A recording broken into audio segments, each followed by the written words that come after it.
देखिए question number 9, if alpha equal to 3 digit का number है x1 x2 x3 और बीटा आपको गिवन है y1 y2 y3, the 3 digit numbers है ना, then find the number of pairs of alpha and beta.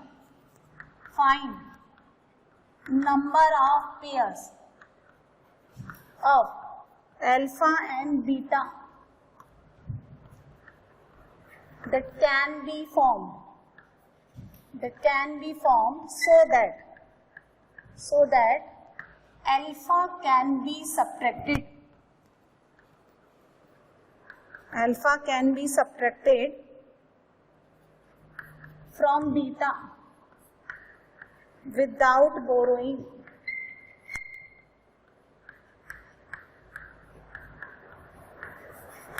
हाँ जी ये बनाइए। देखिए अल्फा एंड बीटा 3 डिजिट के नंबर है, तो दैट मीन्स x1 और y1 can not be filled by 0।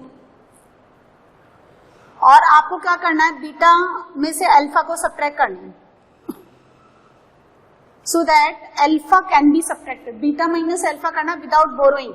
Without borrowing कब आएगा, जब इसका वैल्यू देखो y3 जो है y3 is greater than equals to x3, y2 भी greater than equals to x2, y1 भी ग्रेटर देन और इक्वल टू x1, यही होगा। पहले हम इसका देख लेते हैं, सुनो है ना, x3 और y3 का। अगर x3 को आप 0 डालते हो तो y3 क्या क्या ले लेगा, 0 1 2 3 अप टू 9, सो टोटल कितने हो गए 10, 0 0 0 1 0 2 ऐसे है ना। अच्छा x3 को 1 लेते हो तो ये 0 नहीं ले सकता पर 1 ले सकता है, 1 से लेकर 9, इसको 2 देते हो तो 2 3 अप टू 9 8, और लास्ट में इसको 9 दोगे तो ये 1 ही लेगा। तो टोटल कितना हो गया 1 + 2 + 3 अप टू 10, तो 10 × 11/2 कितना हो गया 55। अच्छा सेम इसके लिए भी बनेगा, किसके लिए, x2 और y2 के लिए, वही 55। हाँ लेकिन जो x1 और y1 है थोड़ा डिफर करेगा, इसमें आप 0 नहीं डाल सकते। 1 लोगे तो 1 से लेकर के कितना जाएगा ये 9, तो 9 वेज, 2 लोगे तो 2 3 अप टू 9 8 वेज, लास्ट में 9 लोगे तो 9 एक ही तरीका, तो 1 + 2 + 3 अप टू 9 कितना आ गया 45। तो टोटल वेज बोलिए कितना बनेगा 55 55 × 45 विदाउट बोरोइंग, मतलब y3 का वैल्यू या तो x3 के इक्वल होगा या x3 से क्या होगा ज्यादा। यहां पे आप 0 नहीं पुट कर सकते, बस इतना डिफरेंस है। नेक्स्ट बनाओ, ये भी कुछ ऐसा ही क्वेश्चन है। Find the number of 3 digit numbers, 3 digit number बनाना है in the form of x y z, इस तरह से such that x less than y, क्या गिवन है आपको, x less than y and y greater than equal to z, यानी y greater than x और greater than equal to z, इस तरह से ये दो ऐसे बनाओ, ये x यहाँ y और यहाँ z। अब सुनो, जब आप y को 0 डालते हो, इस y को फिक्स कर लो, y को 0 डालते हो तो x उससे छोटा तो हो नहीं सकता, y को 1 लेते हो तो x उससे छोटा नहीं हो सकता, तो मिनिमम y को कितना देना पड़ेगा 2, है ना, तो ये 1 ले लेगा। अब सुनो यहां कितना बनेगा, z कितना लेगा, z y के इक्वल है और उससे छोटा है तो 0 1 और 2, तो टोटल वेज बोलो, टोटल वेज 1 × 3। अच्छा इसको 3 डाला तो ये क्या ले लेगा, x उससे कम है तो 1 ले लेगा 2 ले लेगा, क्योंकि x ना इधर वाले पे बैठा है तो ये 0 तो लेगा नहीं, 1 और 2 ले लेगा। अच्छा ये क्या ले लेगा 0 1 2 3, कितना आ गया 2 × 4, इसको 4 दो तो 1 2 3 0 1 2 3 4, तो कितना हो गया 3 × 5, लास्ट में आप इसको 9 डालो तो 1 2 3 अप टू कितना ले लेगा 8, और ये 0 से लेकर के पूरा ले लेगा 9, तो कितना हो गया 8 × 10, है ना। तो टोटल वेज कितने हो गए, total veg 1 into 3 plus 2 into 4 plus 3 into 5. Last में 8 into 10, so r into r plus 2, sigma r equal to 1 से लेकर के 8, 1 से लेकर के 8, ये r है तो ये कितना है r plus 2, sigma r square plus 2 sigma r, है ना, 8 n प्लस 1, ठीक है, 2n प्लस 1 यानी 17 divided by 6, 2 8 n into n plus 1 divided by 2, कितना आता है नीट सॉल्व करना, 4 से गया 12 इंटू 17 72, कितना आ रहा है 17 और 12, 12 7 84, 12 और 8 20, 204 और 72, कितना आ रहा है 276,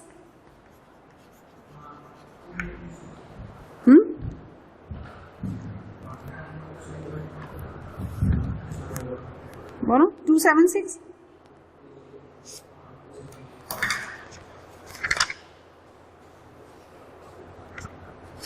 नेक्स्ट बनाइए,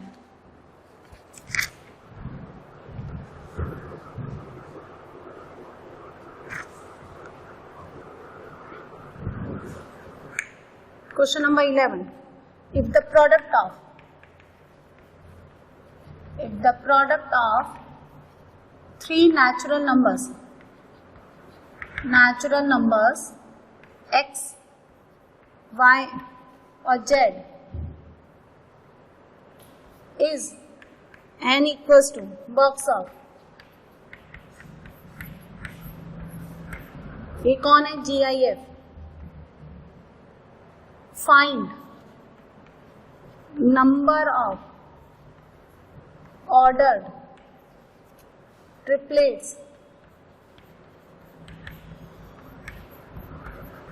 ये बनाइए, अच्छा क्वेश्चन है, वैसे तो सारे ही अच्छे क्वेश्चन है, सारे कंसेप्ट आपके पीएनसी। इसका वैल्यू कैसे निकालते हैं हम लोग, हाँ ये क्या है, आई तो है ये, तो आई प्लस एफ ले लेते हैं इसको, √3 + 1 होल पावर 6, इसका एक्सपेंशन करो, 6e0 √3 की पावर 6 प्लस 6e1 √3 की पावर 5 प्लस 6e2 √3 पे पावर 4 एंड सो ऑन।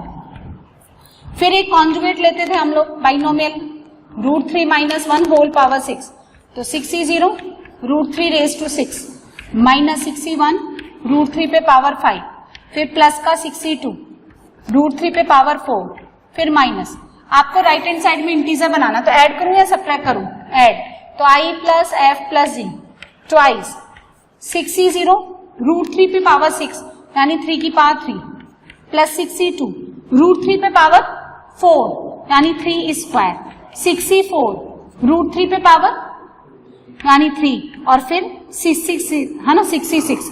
अच्छा ये कितना आएगा, सॉल्व करना पड़ेगा मीट, ये कितना आएगा 6e0 ये 27, 6e2 15 इंटू 9, 6e4 62 यानी 15 45 और 1 से, है ना, ये सॉल्व करना जरा, और f प्लस जी कितना बनता है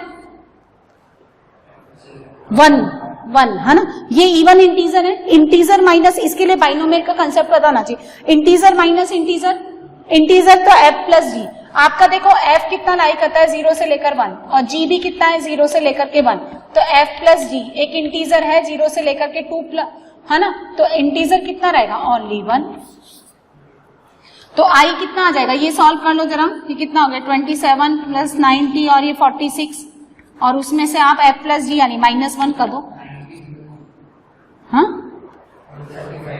कहाँ पे ये, हाँ तो कितना आ रहा है ये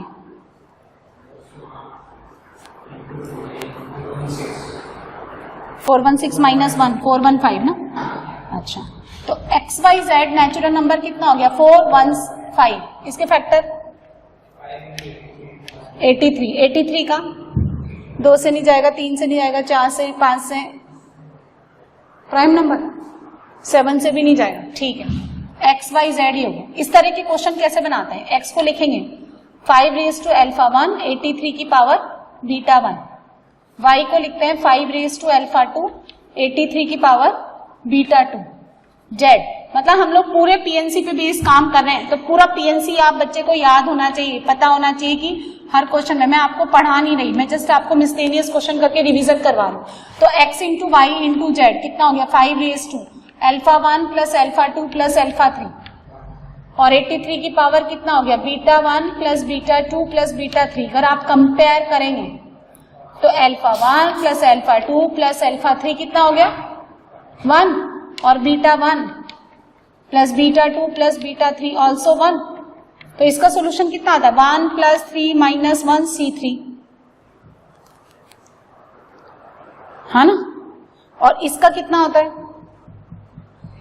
इसका भी वही आ जाएगा। तो टोटल कितना हो गया ये 3C3, हाँ ये 1। और अरेंज करने का तरीका, if the product of 3 numbers,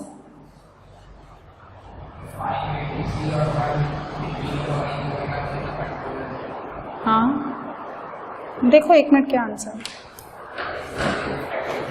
यहाँ पे 3 थोड़ा आएगा, किसका कोएफिशिएंट निकालते हैं, इसका लेते हैं ना, ये आएगा ना, है ना, तो 3 बनेगा ना।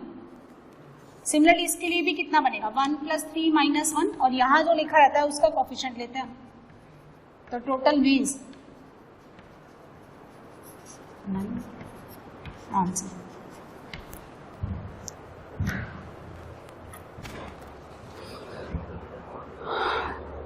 सो 9 आंसर आएगा इसका। नेक्स्ट देखें, बहुत ही अच्छा क्वेश्चन है, क्वेश्चन नंबर 12। अच्छा क्वेश्चन है, इसमें सारे कंसेप्ट क्लियर हो जाएंगे। इफ लेट ए आपको गिवन है 1 2 3 अप टू n, ये सेट गिवन है, और b उसका सबसेट है, सी भी उसका सबसेट है, then find number of ways of selecting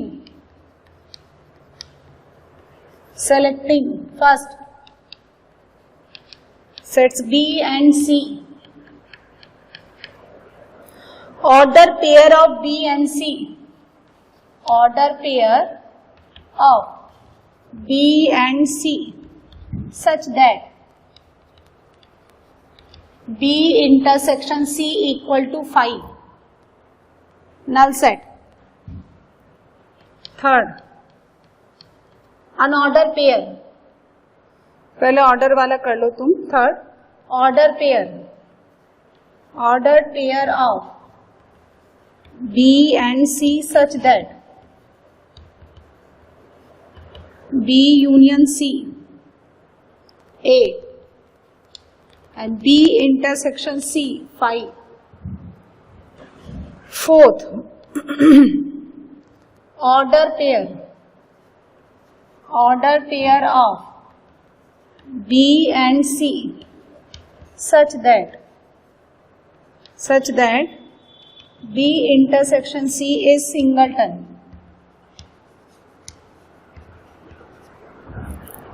Fifth, unordered pair of B and C,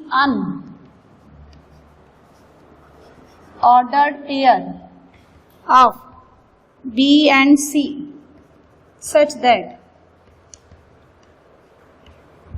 B intersection C 5। 6, unordered pair of B and C such that B union C A और B intersection C 5।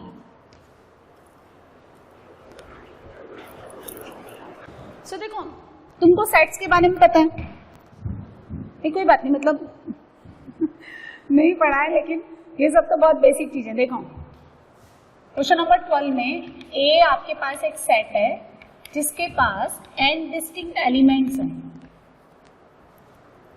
n distinct elements है, बहुत simple सा 11th class का chapter है, और B उसका subset है। तो टोटल नंबर ऑफ सबसेट्स क्या होते हैं, टोटल नंबर ऑफ सबसेट्स, ये तो पता है हमें कैसे बनाते हैं हम लोग, n में से या तो 0 ले लो जिसको आप कहते हैं 5 नल सेट, या n में से 1 ले लो, n में से कोई से भी 2 ले लो। एक बताती हूँ मैं आपको, देखो समझना, ये तो नल सेट हो गया, एक ही तरीके से आएगा NC1 यानी n, इसका मतलब 1 ले लो, 2 ले लो, 3 ले लो, 4 ले लो, n ले लो।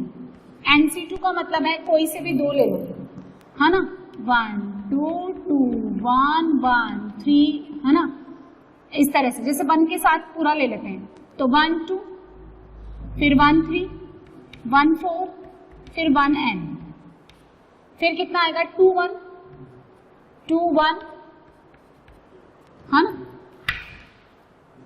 2 3 2 4 एंड 2 n, इस तरह से, फिर n1 n2, इस तरह से,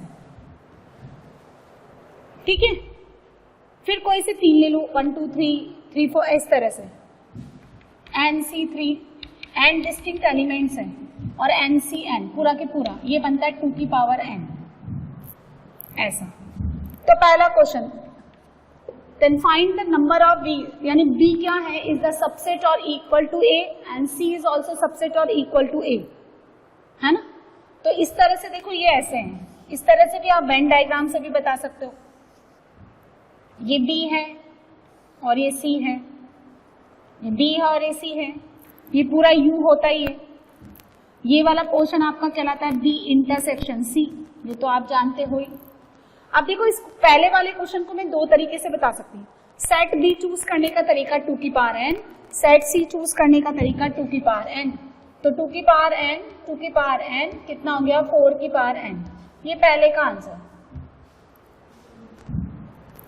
एक तरीका तो ये। इसी क्वेश्चन नंबर 1 को आप ऐसे समझ सकते हैं कि जैसे ये एक एलिमेंट है 1, तो इसको डालने के 4 तरीके हैं। कैसे, 1 जो है ये एलिमेंट, इस एलिमेंट को प्लेस करने का क्या तरीका है, B और C में, B में डाल दूं, C में भी डाल दूं, B बार C, BC बार और B बार C बार, है ना। तो हर एक एलिमेंट को डालने के 4 तरीके हैं। तो n एलिमेंट को डालने के तरीके 4 raised to n, आप इसको ऐसे भी समझ सकते हैं। बात आ गई समझ में। सेकंड देखते हैं हम लोग, सेकंड देखिए, ऑर्डर्ड पेयर। ऑर्डर्ड पेयर क्या होता है, x, y, जिसमें अगर ज्योमेट्रिकली हम देखें तो x उसका एब्सिसा है, y उसका ऑर्डिनेट है। ऑर्डर्ड पेयर, जैसे अगर आप 1, 2 एक पॉइंट मानते हैं तो 1, 2 इज नॉट इक्वल टू 2, 1, 1, 2 1 उसका एब्सिसा, 2 उसका ऑर्डिनेट, 2, 1 का फिर अलग मतलब है। तो order pair of B and C such that, order pair में x, y, x इक्वल नहीं है, ये मान लें, यानी x, y is not equal to y, x। Unorder pair में आप x, y लिखो या y, x लिखो, दोनों एक ही बात। So order pair of B and C such that B intersection C phi होना चाहिए, है ना। B intersection order pair B intersection C phi. तो हर एक एलिमेंट को भरने के 4 तरीके हैं, BC बार और B बार C बार। तो B इंटरसेक्शन C फाई किस में होगा, इसमें होगा नहीं, ये तो आएगा, ये तो इसमें B इंटरसेक्शन C फाई नहीं, इसमें होगा, इसमें होगा और इसमें होगा। तो हर एक एलिमेंट को अगर मैं देखो B में नहीं डालूं, C में डालूं, B में दे दूं, C में ना दूं या दोनों में ना दूं, 3 तरीके हैं। और इन तीनों केसेस में मेरा B इंटरसेक्शन C कितना आएगा, 5। सो 3 की पावर n। हर एक चीज को समझते जाना, ठीक है, समझ आ गया। उसके बाद अब आप थर्ड देखें, पहले सब ऑर्डर देख लेंगे। Order pair of B and C such that B union C तो पूरा बना ले, B यूनियन C तो A बना ले, एंड B इंटरसेक्शन C क्या बना ले, 5। फिर से आप देखो, वही BC, B bar C, BC bar and B bar C bar. B intersection C तो 5 आना चाहिए, और इसका मतलब कौन सा आएगा, ये 2। ये अगर मैं लूंगी तो फिर B यूनियन C A बनेगा ही नहीं, क्योंकि दोनों में ही नहीं है। किसी एक में आ जाए तो भी यूनियन के लिए तो वो हो जाता है ना, और इंटरसेक्शन 5 के लिए दोनों को साइमल्टेनियसली होना पड़ेगा। तो इन दोनों में सेटिस्फाई करता है, तो आंसर कितना आएगा, 2 की पावर n। ऐसे आप एक बार सारे अटेम्प्ट कर लें।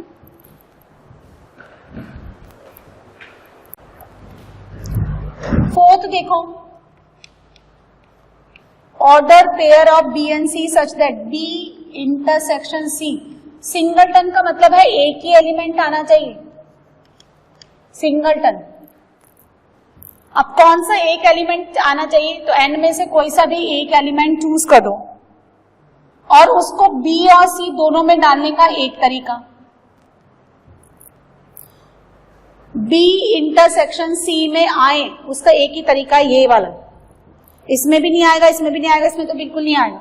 अब जो रिमेनिंग बचे कौन, n-1 एलिमेंट्स, ये बी इंटरसेक्शन सी में नहीं आने चाहिए, नहीं आने चाहिए, तो इनको कहां डालेंगे, बी बार सी, हाँ बी सी बार, बी बार सी बार, तो ये नहीं आएंगे बी इंटरसेक्शन सी। इन केसेस में बी इंटरसेक्शन सी 5 बनता है, तो इनको डालने का 3n-1, तो answer n into 3n-1। Fifth, unorder pair of B and C. Unorder pair अच्छा क्वेश्चन है, अनऑर्डर्ड पेयर जेईई एडवांस में पूछा गया क्वेश्चन है, और B and C such that B intersection C तो 5 बनना चाहिए और बी यूनियन सी आपका ए बनना चाहिए। आपने कहीं बनाया क्या ऐसा क्वेश्चन, देखो ये रहा थर्ड नंबर,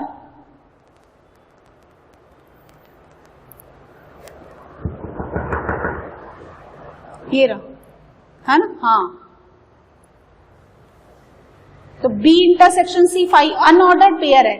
अनऑर्डर्ड पेयर का मतलब क्या है, ये जो 1,2 आप और 2,1 अलग अलग काउंट कर रहे हो ना, ये सेम है, और आप 1,3, 3,1 ले रहे हो, ये सब सेम है, तो आपको डिवाइड बाई 2 करना पड़ेगा। तो मेरी बात सुनिए, क्या आंसर आएगा, B intersection C 5 and B union C A आना चाहिए। अच्छा, अगर ये वाला आपको अनऑर्डर्ड वाला तो समझ में आ जाना चाहिए।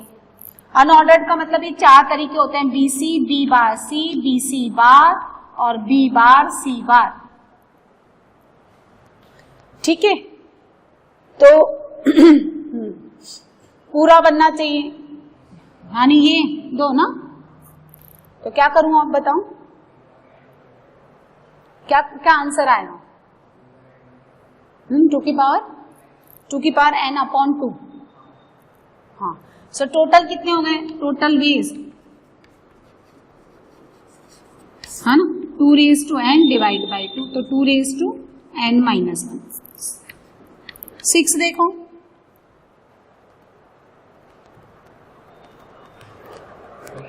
बी यूनियन सी ए बनना चाहिए और बी इंटरसेक्शन सी 5 बनना चाहिए, तो बताओ क्या बनेगा, बी बार सी, बी सी बार और बी बार सी बार,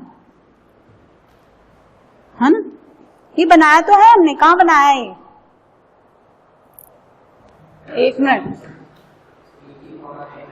बी नहीं, एक मिनट, ये हमने 6 बना दिया क्या,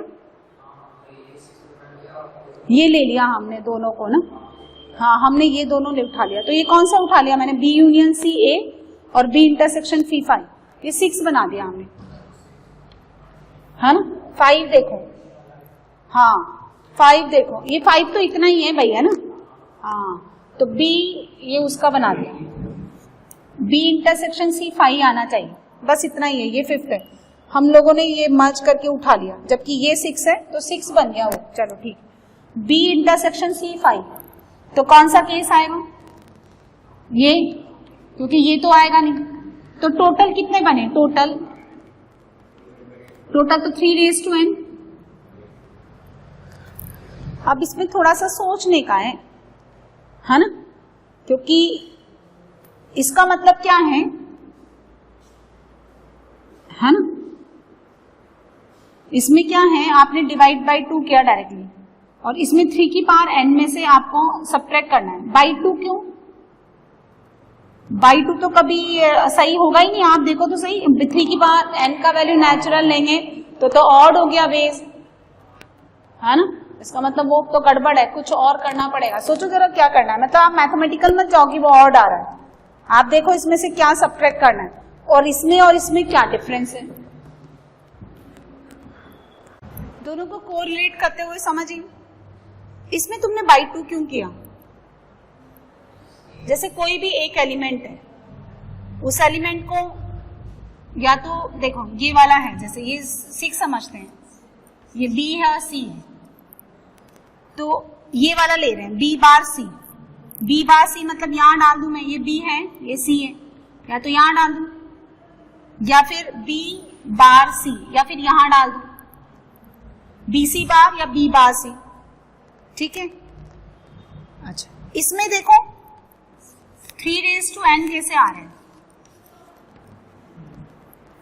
जैसे एक एलिमेंट है 1, तो उसको यहां डाल दूं, यहां डाल दूं और यहां डाल दूं, यहां नहीं आना चाहिए, ये 3 की पावर n,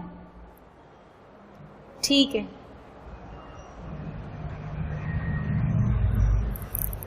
अभी डिवाइड बाई 2 क्यों कर रहे हो आप?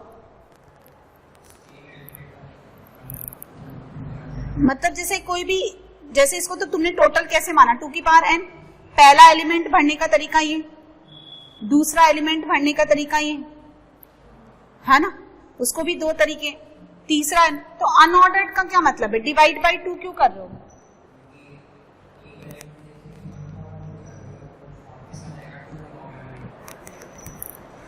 तो ये टोटल नंबर ऑफ सबसेट्स है क्या?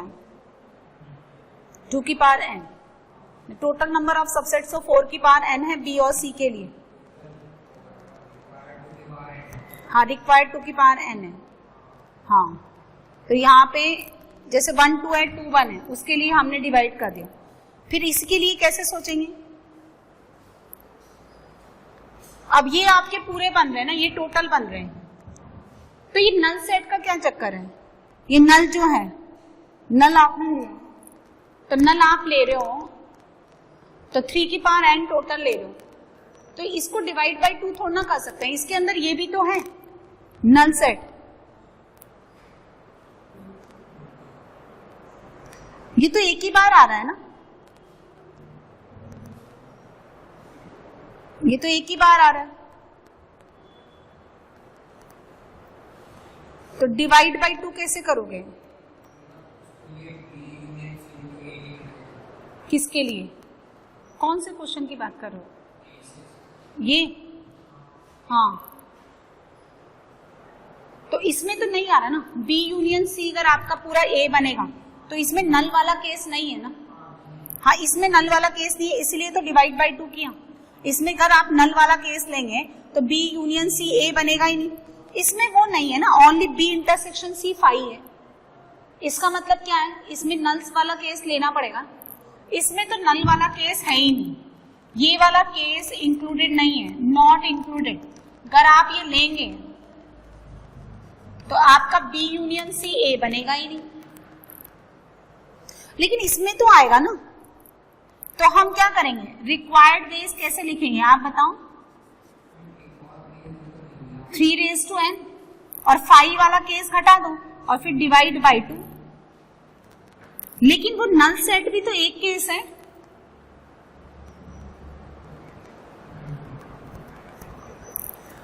जैसे ऐसे समझो, मैं देखो ये है मेरे पास, ऐसा है, देखो 1 1, फिर लिखा है 1 2, फिर लिखा है 2 1, फिर लिखा है 1 3, फिर लिखा है 3 1। तो टोटल कितने हो गए? ये वाले केस आपस में इक्वल है, ये आपस में इक्वल है, तो 3 वेज हो गए ना, ये 3 वेज हो गए। अब मैं इसको लिखूंगी कैसे? सुनो तो सही, तो मैं इसको लिखूंगी टोटल 5 में से ये वाला केस हटा दो, डिवाइड बाई 2, लेकिन ये एक केस तो है भाई। देखो ये 1 2 2 1 इक्वल है, पहले आप समझो मेरी बात, 1 3 3 1 इक्वल है, तो डायरेक्टली थोड़ा ना आप क्या कर दोगे, 5 बाई 2 थोड़ा ना कर दोगे। टोटल कितने? 1 2 3 4 5 है ये, तो 5 बाई 2 थोड़ा ना कर दोगे।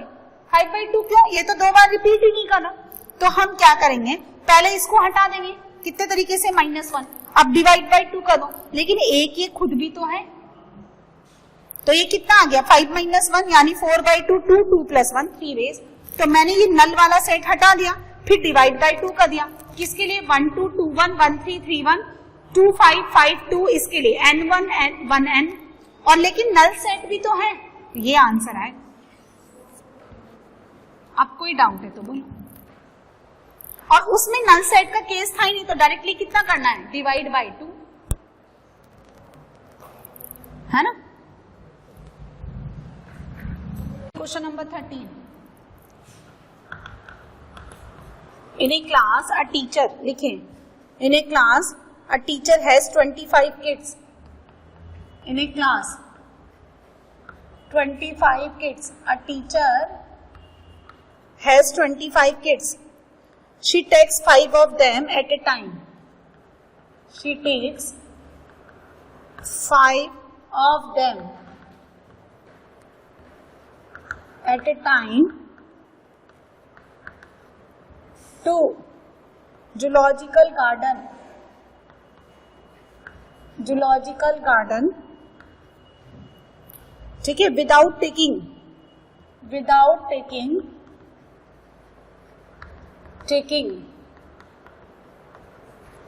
Same 5 kids more than once,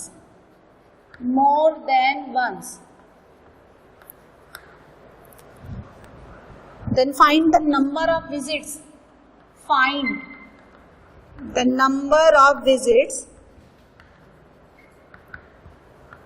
the teacher makes to garden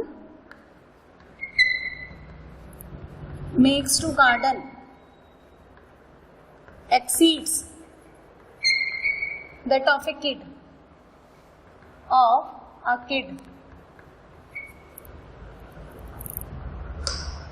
मतलब किसी एक बच्चे की जितनी विजिट होती है उससे उस टीचर की विजिट कितनी ज्यादा होगी।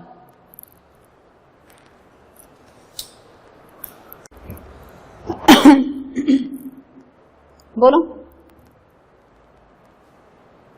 मतलब visit of a teacher and एक बच्चे की विजिट, उसका डिफरेंस पूछ रहा है। The number of visit the teacher makes to garden exceeds that of a kid. तो सुनो, यानी विजिट ऑफ टीचर की विजिट बोलो, टीचर कब तक जाएगी, जब तक वो 5 बच्चों का ग्रुप, और हर, देखो ये क्या कह रहा है कि हर बार वही सेम 5 किड्स नहीं जाने चाहिए। एक भी बच्चा अगर उस 5 बच्चों के ग्रुप में चेंज हुआ, एक भी बच्चा, तो वो चेंज हो जाएगा, वो ग्रुप नया बन जाएगा। तो वो 5 बच्चे जो हैं हर बार सेम नहीं होने चाहिए। जितने तरीके से आप वो नया ग्रुप बना सकते हो उतने तरीके से टीचर विजिट करती रहेगी। टीचर तो हर बार जाएगी, हर बार बच्चा नहीं जाएगा एक। तो 25C5 is the visit of a teacher and visit of a kid, एक बच्चे की विजिट, एक बच्चे को फिक्स कर लो, एक बच्चे को, क्योंकि ग्रुप नया कब होगा, एक भी बच्चा का चेंज हुआ तो ग्रुप नया है। एक बच्चे को फिक्स कर लो पर्टिकुलर, और रिमेनिंग 4 चूज करते जाओ। जब तक रिमेनिंग 4 नई तरीके से बनते रहेंगे वो बच्चा वहां बैठा रहेगा। जैसे ही वो रिमेनिंग 4 सेलेक्ट होना बंद हो गए, वो बच्चा चेंज हो जाएगा, रिप्लेस बाय अनदर वन। तो वो कितना हो गया, 24C4, फिक्स 1 बॉय। ये कब तक बैठा रहेगा, जब तक रिमेनिंग 4 जो है रिमेनिंग 24 में से सेलेक्ट होते जाएंगे। तो required answer 25C5 minus 24C4, इसको ऐसे लिख लो, 25/5 इंटू 24C4 माइनस 24C4। ये फॉर्मूला लगा दो, NCR is equal to N/R, N-1 CR-1, कितना हो गया 5, तो 4 इंटू 24C4, ये आंसर आया समझ में।